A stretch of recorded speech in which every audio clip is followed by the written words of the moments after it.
Good morning India. दोस्तों नमस्कार।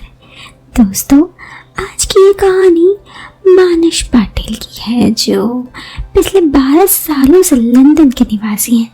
चलिए आज की ये इंटरेस्टिंग कहानी आपको सुनाती हूँ। आप इस कहानी को सुनते वक्त ईयरफोन या फिर हेडफोन का उपयोग कर सकते हैं। इससे इस कहानी की ऑडियो क्वालिटी आपको पसंद आएगी जब आपके कानों तक पहुँचेगी। चलिए दोस्तों अब इस कहानी को शुरू करते हैं। मैं मानस पाटिल बम्बई से, मगर मैं पिछले 12 सालों से। तो एक दिन की बात है, भरी दोपहर थी। उस वक्त सोनम अकेली शॉपिंग करके अपने पति के ऑफिस पहुंची, पर उसका पति अभी भी मीटिंग रूम में बिजी था। ये देखकर सोनम गुस्सा सर के ऊपर चल गया था। वो मन ही मन बड़बड़ाने लगी। वो अपने इस तुच्छ पति का कर भी क्या सकती थी। ना तो कुछ वो करते, ना कभी घुमाने लेके जाते। उनको तो बस अपने ऑफिस और पैसे, ये दो चीज़ों से प्यार थी। पसीने से भीगी हुई सोनम कुछ देर के लिए वहीं सोफे पे बैठ गई और उसने जी भर के पानी पिया और अपना सूखा गला तर दिया। कुछ देर के बाद ऑफिस के एयर कंडीशनर में सारा पसीना गायब हो गया। शायद उसका पसीना अभी तक अंदर ही था। अब सोनम वॉशरूम जाने की जरूरत महसूस कर रही थी। पूरा ऑफिस सुनसान, बस केबिन में उसके पति और कुछ लोग। सोनम को तो ये पता नहीं था कि टॉयलेट कहाँ है। उसने अपना पर्स और शॉपिंग के बैग वहीं कोने पे रख दिए और खुद वॉशरूम ढूंढने का फैसला किया। कुछ 2-3 बड़े केबिन छोड़कर उसे वॉशरूम का साइन बोर्ड दिखाई दिया। सोनम अपने पैर तेज चलाने लगी और टॉयलेट की तरफ बढ़ने लगी, पर तभी उसका वॉशरूम के अंदर से कुछ आवाज़ सुनाई दी। ये आवाज़ें कुछ अजीब ही आवाज़ें थी। वो इन आवाज़ों को सुनकर उसकी जिज्ञासा बढ़ने लगी, तो उसने बिना कुछ आवाज़ किए धीरे धीरे जेंट्स वॉशरूम का दरवाज़ा खोला और अंदर झांकने लगी ताकि उसको कोई देख न ले।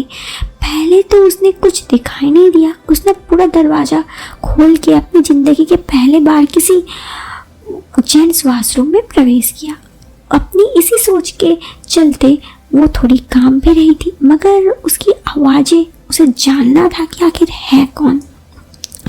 तभी एक आवाज़ में उसका ध्यान हटा। अंदर आते ही पता चला कि कोई मोबाइल में कुछ वीडियोस देख रहा था, क्योंकि और कोई नहीं था। उस सुनसान ऑफिस में सोनम किसी और को भी ढूंढ रही थी। वो बिना कोई आवाज़ किए वॉशरूम के दरवाजे की तरफ बढ़ी और उसने कोने से अंदर झांक कर देखा तो कोई चपरासी टाइप दिखने वाला आदमी था।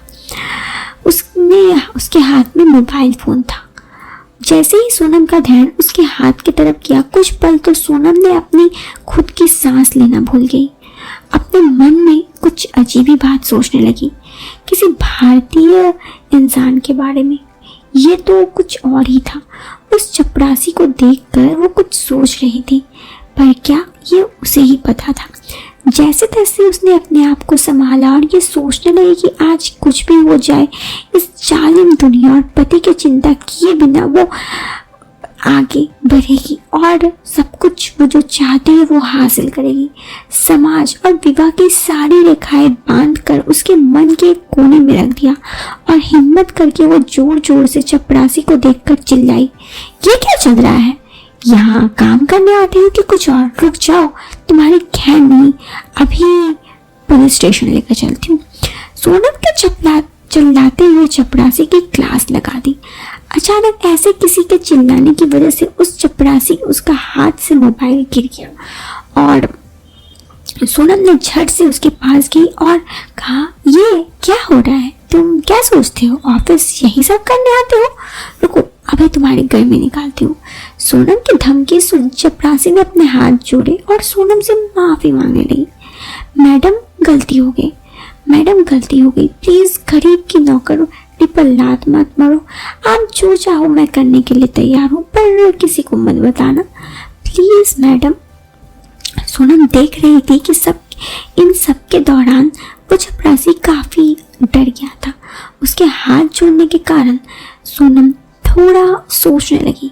सोनम ने तिरछी आंखों से उसे देखा और फिर वो कुछ नहीं बोली और 1 मिनट के लिए चुप हो गई।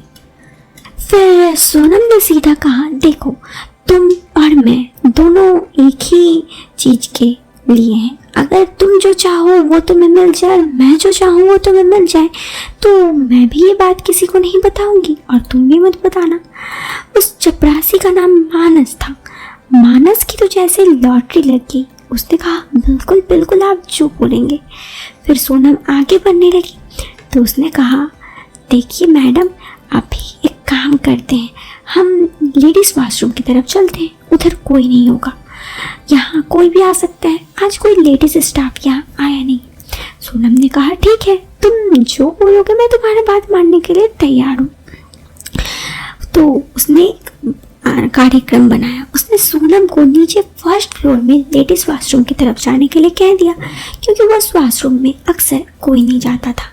और इधर मानस वहाँ से बाहर निकलकर सबसे पूछने लगा कि मैं यहाँ पे लंच के लिए जा रहा हूँ, किसी को लंच में कुछ चाहिए तो बतला दे। ये बोलकर सबसे पहले वो अपने बॉस यानी सोनम के पति के पास गया। सोनम के पति ने कहा, नहीं कुछ नहीं चाहिए, अभी 1 घंटे तक मीटिंग चलेगी और मीटिंग के बाद ऑफिस बंद करना है। उसने कहा, ठीक है, मैं 1 घंटे में वापस आ जाऊंगा। उसने सभी को पूछ लिया कि किसी को कुछ चाहिए या नहीं, लेकिन किसी को कुछ नहीं चाहिए थी।